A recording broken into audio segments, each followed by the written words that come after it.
Hello everyone, it's Pat at Beads and Plenty More, and today I'm going to talk about making a tassel necklace. I've got one strung up here, and I'm going to show you first of all how I finish the ends when I've got a necklace that's large enough to go over the head and we aren't going to put a clasp on.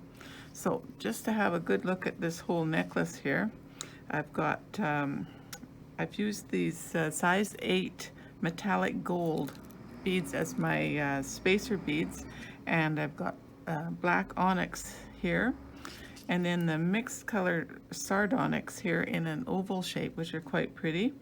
And then I've done some wire work on a donut in 18 gauge copper wire, and added a black tassel on this one. So that's the one that's already strung up. So I will put this back this way, and I'm going to show you how to finish these ends. I've strung this on my 49 strand tiger wire because I needed a really heavy tiger wire with these stone beads. So I'm using 2.5 millimeter crimp beads again because they're a little bit bigger.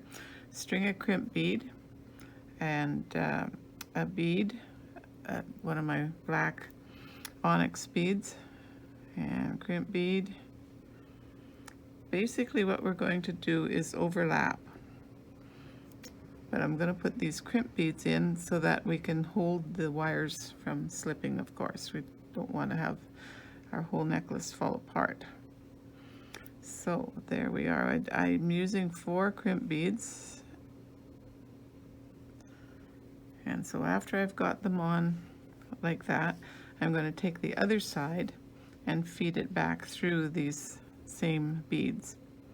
So the little crimp bead can be a little tricky sometimes, but it should go too. There we go.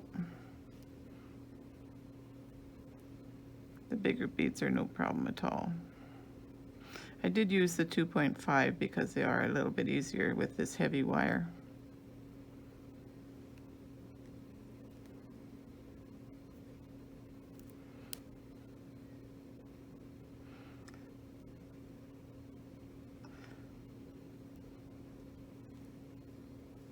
And one more there.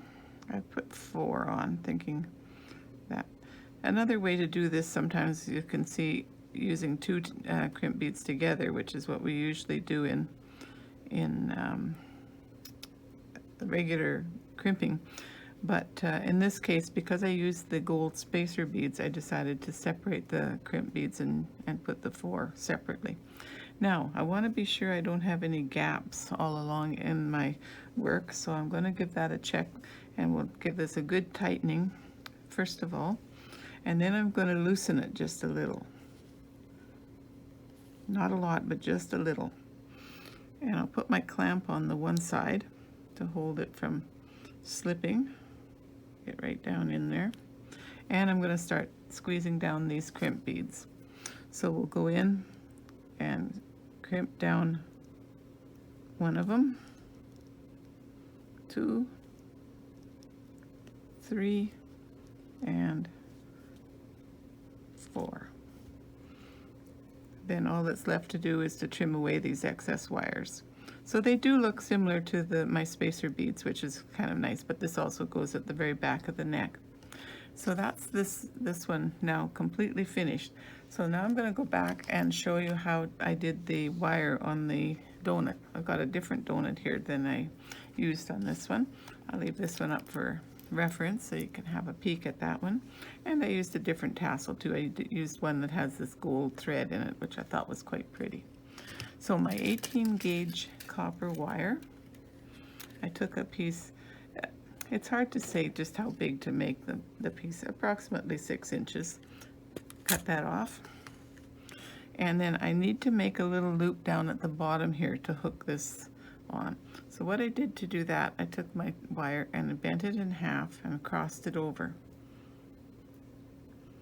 Like that, so that it gets a nice little loop. Cross it over and pull it quite tight, because I don't really need a very big loop to hold that ring.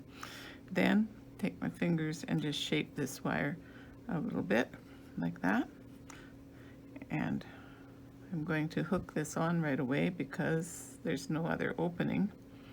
We don't want to have it all finished and then we can't hook it in. It's not that you couldn't use a jump ring. Wonderful jump rings always come in when you can't do anything else. You can always put a jump ring in to hold something. So just tighten that back up again so it's nice and tidy. Oh, I might need to give this a little haircut to trim it up a bit. So what I did with the donut, I put one piece from the front side, and do it this way so I can see it better. Put one to the back and one to the front. And then I brought this one up over top and this one coming down at the over here, and I want to bring that little loop right up as tight as I can so that it's nice and neat at the bottom there. There we are. And then the magic of round nose pliers. I took the very tip of this one and did a nice little twirl. Once you get the beginning of a spiral, you can use your fingers to finish it up and make a really nice spiral. And I crossed that one over the other side because I find that was a way of keeping it nice and neat. And cross these two over. So now this side I'm going to do a smaller circle, so I'm going to trim off a little bit of that excess, and we'll just do a little twirl with that one. Again, these fine nose pliers are really nice for making fine circles. So there's my two little twirls that sit in there. And then I'm going to cut another piece of wire to go up to the top to make the bail.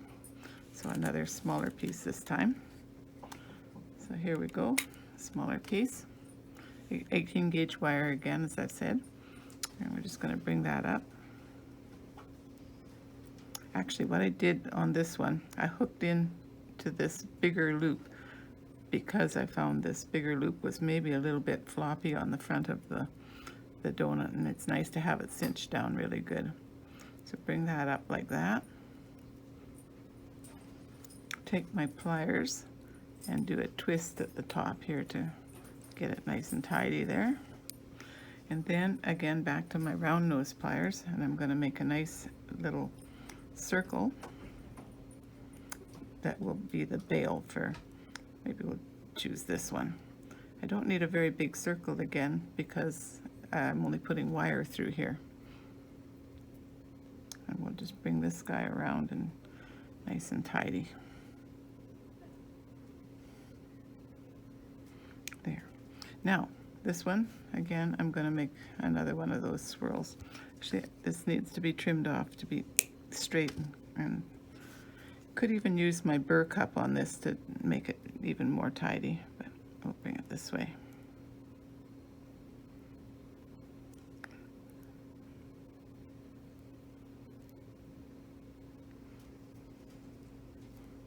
Like that, so that we've got some nice swirls. Then this piece is just too plain, so we'll go in with the chain nose plier and give that a little twist so that it gives it a little bit of character.